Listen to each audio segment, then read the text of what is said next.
Hey everybody, welcome to C3 Kids Online K-3 edition. I'm Lisa and I'm the elementary director here at Community Christian Church in White Marsh, Maryland, where we are all about helping people find their way back to God. I'm so glad you've tuned in today because C3 Kids Online K-3 edition is the place for kindergartners through third graders to learn all about Jesus and how much He loves us. Here's what you can expect from our program today. You'll have the opportunity to connect with God and worship Him while singing and dancing if you want. Then you'll hear a true story from the Bible during a fun and sometimes crazy thing called the Story Lab. You'll hear about your part in God's big story and be given one main thing to remember that you can reflect on and have conversations about all week long at home. Now, of course, I'm so glad you've joined online today, but I'd love to invite you to come to an in-person service. We've got a program designed with you in mind. It's a super fun place for kids in kindergarten through third grade to meet other kids their age, connect in a small group, and learn all about Jesus and how to best follow Him. If you want to come to an in-person service, head to our website, communitycc.net, where you can find all the details. You can even pre-register for your visit. Well, your countdown's on its way, so let's get started with C3 Kids Online K-3 edition.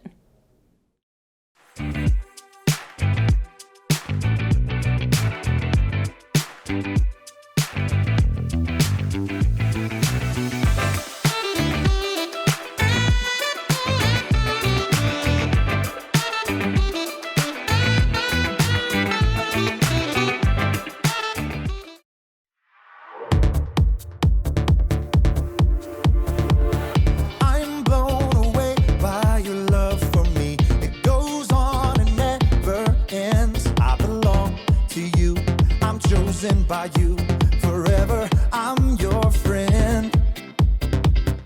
You'll always be right here with me. I'm so thankful for your love. No matter what I do, I know this is true.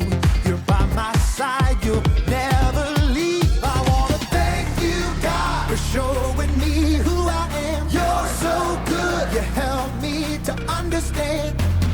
We are your sons and daughters. You're such an amazing Father.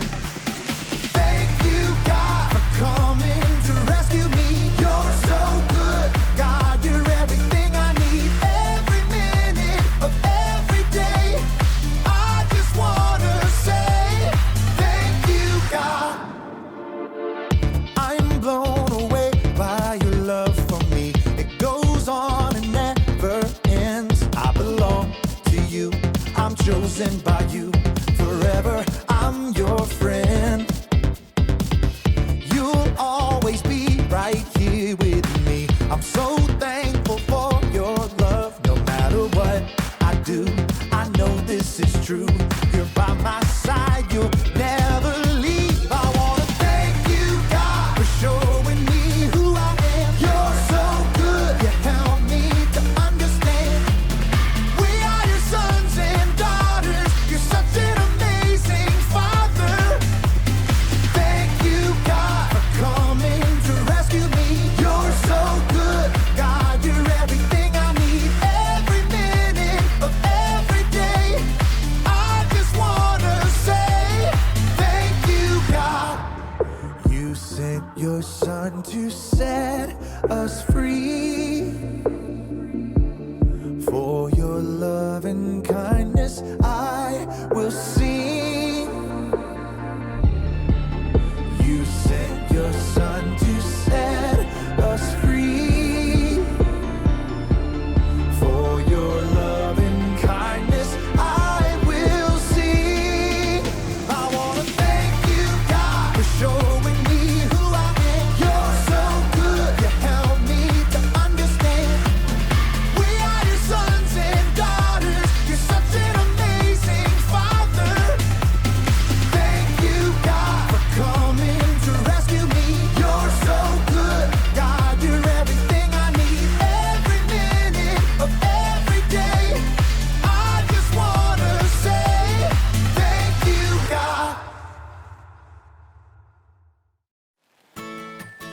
is good. Thank you. No problem. Welcome to Story Lab. This week, we're talking about humility, while we take a look at an amazing letter written from prison.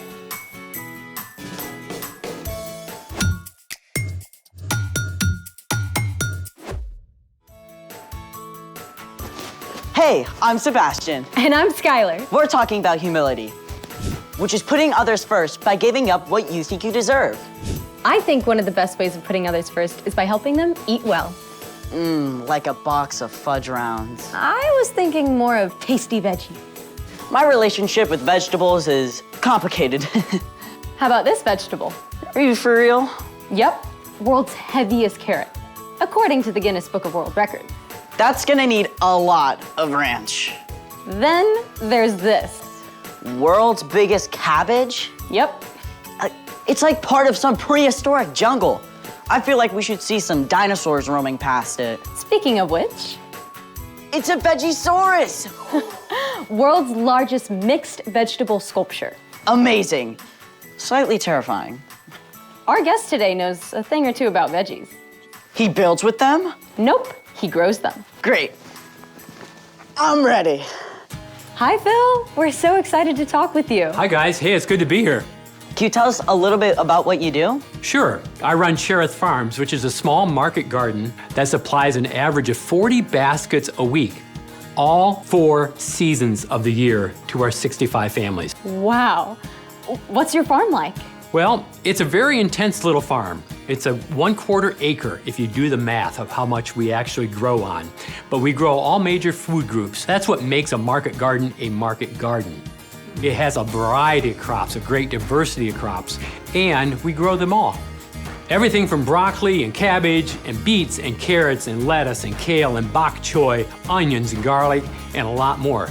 So, any watermelons? No watermelons. The watermelons would cover this entire garden. So you have a special plan of what you plant? Absolutely. I can tell you what I'm planting next year and where I'm going to plant it. We rotate our crops every year into a new space. And so ideally, the same crop isn't planted for almost 8 years if I'm managing the garden well. Wow, that's a long time. Okay, it's easier on the soil and allows the garden to produce very well. A good garden is always giving back to the environment. So, it's like you have to get to know your dirt. Yes, and that's where it really gets fun, because in the creation story of Genesis, God tells the earth to bring forth vegetation. I'm always amazed at how the ground can adapt and respond to good care and love with such energy and life, like this. So farming is really a lot of hard work, right? I do work hard, but you know, everyone works hard. I get to choose the times when I work hard. All the vegetables you provide are such an amazing way to serve the community. Well, I'm glad I can do my part. But really, I'm only one gardener. In fact, that's how I sign my emails to my updates of my customers. One of you gardeners. How's that? Well, I love it when people come to my farm to pick up their produce for the week, and they can see where it all comes from, and they can see the person who's actually involved. But in reality, most of our food comes from people that are laboring, whose names we don't know, whose stories we'll never hear, and they have to work under tough conditions. Wow, I never thought about that. Those people are out there in the dirt, they're working in the cold, they're working in the heat, they're working when it's raining, they're working with the frost on their hands, maybe their gloves aren't working that day, but they don't get to pick the days they get to choose.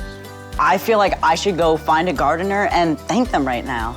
Well, that's a great way to think about it. No matter what we grow up to be, there's always someone out there working in all kinds of weather conditions and living conditions to provide food for our families. I am so going to look at my food differently. I hope so. Well, thank you so much for being on here with us, Phil. It was a pleasure seeing you all, and I hope we all have a great day. Bye, Phil. Bye. I want a giant, colorful salad right now. As long as there's plenty of this. I love how Phil reminded us to pay attention to those growing our veggies behind the scenes. Yeah. Now, it's time for... The story before the story. Today, we're in Philippians, the 11th book in the New Testament. Philippians is a letter written by the Apostle Paul to the young church he started in the Greek city of Philippi. But before Paul, way back in the beginning, out of a deep, deep love, God made an amazing world. But when people turned away from God, the world was broken. God made a plan to draw people back into relationship. So at the right time, God's very own son, Jesus, came to live among us. When Jesus grew up, he traveled from town to town, teaching and healing. But the religious leaders made plans to get rid of him. Jesus was crucified on a cross and died. But early Sunday morning, Jesus returned to life, and lots of his friends saw him. Which is where our story starts. Hey everyone, I'm Chloe. Hi, Chloe. For 40 days after his resurrection, Jesus spent time with his friends. Then he returned to heaven to be with God. But the news about Jesus spread. More and more people began to follow Jesus, including Paul. Paul traveled all over, starting brand new churches.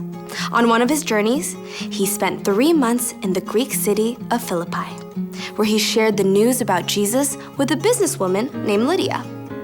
Lydia welcomed the new church to meet in her home, and it grew quickly, even after Paul was thrown in prison. Paul was released and continued his travels. Several more times, he was jailed for sharing about Jesus, but he used his time in prison to write letters to the new churches. In a letter from Rome, Paul encouraged the Philippians to put others ahead of themselves. Don't do anything only to get ahead. Don't do it because you are proud. Instead, be humble. Value others more than yourselves. None of you should look out for just your own good. Each of you should also look out for the good of others.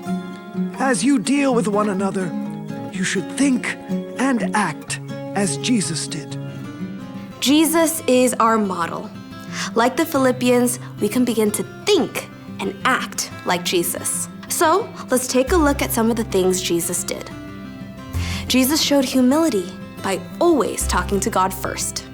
Our Father in heaven, may your name be honored. Jesus spent time alone with God, over and over. Jesus took time away from the crowds to ask God for help. He did it before starting his ministry, before choosing his disciples, and before giving up his life on the cross. Jesus submitted all his desires and plans to God. Next, Jesus showed humility by spending time with those who seemed unimportant. Come, follow me. Rather than choosing the most important, well-educated people to be his followers, Jesus chose the overlooked and the outcast. He wasn't worried about looking impressive.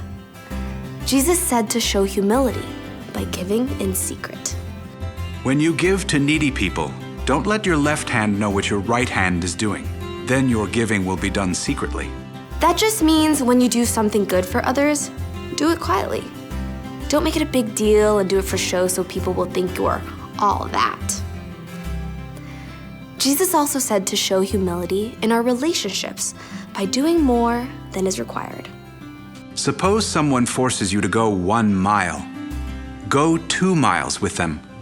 Jesus taught that when you're told to do something, do it with a great attitude, and then do even more than you have to. In the end, Jesus gave us the most incredible example of humility ever. Paul wrote, In his very nature, he was God. Jesus was equal with God. But Jesus didn't take advantage of that fact. Instead, he made himself nothing. He did this by taking on the nature of a servant. He was made just like human beings. He was humble and obeyed God completely. He did this even though it led to his death on a cross. most of us will never be asked to actually die for someone. But every day, we can look for opportunities to set aside the things we want in order to put others first. Because Jesus puts us first. The end. Gotta be honest, this one is hard. Yeah, I mean, it's just so easy to default to what I want and what I need. That's right. It takes practice to pay attention to what other people need. And then to find ways of putting them first. So, what's our part in this story? Well, because Jesus put us first, we can live forever with him. Instead of living for ourselves, we have the freedom to put others first, just like Jesus did. Just like how Jesus spent time with people who weren't considered important, you can look for the kid that's trying to make a friend, instead of trying to get the popular kids to like you. Or like Jesus said to give in secret, you could quietly share a snack with a friend who doesn't have one, and you don't have to make a big deal about it. When your mom asks you to take out the trash, you can take it out and then also empty the dishwasher, just like how Jesus said to go the extra mile. None of this is easy to do in our own strength. That's why it's so important to do something else Jesus did. Pray! Exactly. Jesus talked to God first, before anything else. When we take time to do that, we remember how amazing it is that Jesus put us first. Then God can give us the creativity and strength so that we can put others first. I think you've got it. See you next time. Bye, Chloe. So here's the thing. Put others first because Jesus put you first. Hey, let's go. Where are we going? We are gonna go help Farmer Phil. Okay. Thanks for joining us in the Story Lab. We'll see you Next time. Let's go.